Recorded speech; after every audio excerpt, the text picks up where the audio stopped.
பைரவா வாழ்க்கை பசுமையாகட்டு வாழ்வி மகிழ்ச்சி பொங்கட்டும். ஓம் ஸ்ரீ சொர்ணார்ஷ்ண பைரவாய் நமக. பைரவ ஆசீர்வாதம்.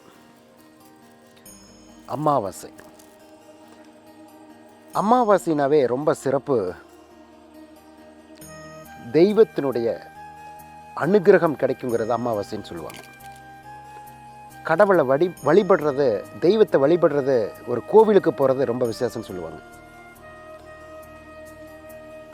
நம்ம தென்னக காசி பைரவ திருக்கோவிலில் ஜூன் 25 ஆணி 11 புதன்கிழமை மாலை 4:30 மணிக்கு அமாவாசை சிறப்பு பூஜை.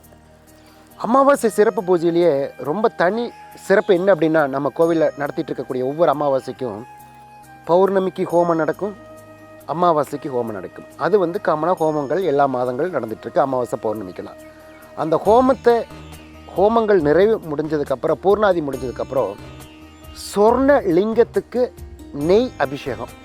இதுதான் தனி சிறப்பே. எதுக்காக அந்த நெய் அபிஷேகம் நாம் பண்ணுறோம்? அந்த நெய் அபிஷேகத்தை சொர்ண லிங்கத்துக்கு நெய் அபிஷேகம் பண்ணி அது உட்கொண்டால் வியாதி, நோய், ரோகத்தில் இருக்கக்கூடிய நோயை கண்ட்ரோல் பண்ணுங்கிறதா ஐதீகம்.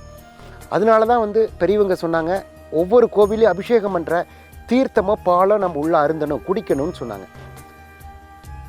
நம்ம தென்னக காசி பைரவ திருக்கோவிலில் ஒவ்வொரு மாதம் நடக்கக்கூடிய அமாவாசை சிறப்பு சொர்ண லிங்கத்துக்கு நெய் அபிஷேகம்.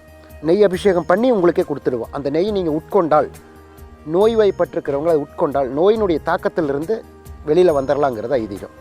அதனால தான் பெரியவங்க சொன்னாங்க, எந்த கோவிலில் போனாலும் பிரசாதம் தீர்த்தம் கொடுப்பாங்க, நம்ம அதை வாங்கி சாப்பிடுவோம். அதுதான் ஐதீகமே.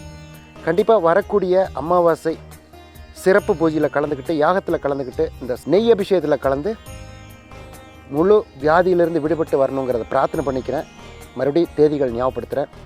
ஜூன் 25 ஆணி 11 புதன்கிழமை மாலை 4:30 மணிக்கு ஹோமங்கள் ஆரம்பித்து சிறப்பாக நடைபெறுது. கண்டிப்பாக கலந்துக்கணும்னு பிரார்த்தனை பண்ணிக்கிறேன். ஓம் ஸ்ரீ சொர்ணார்ஷ்ண பைரவாய் நமக.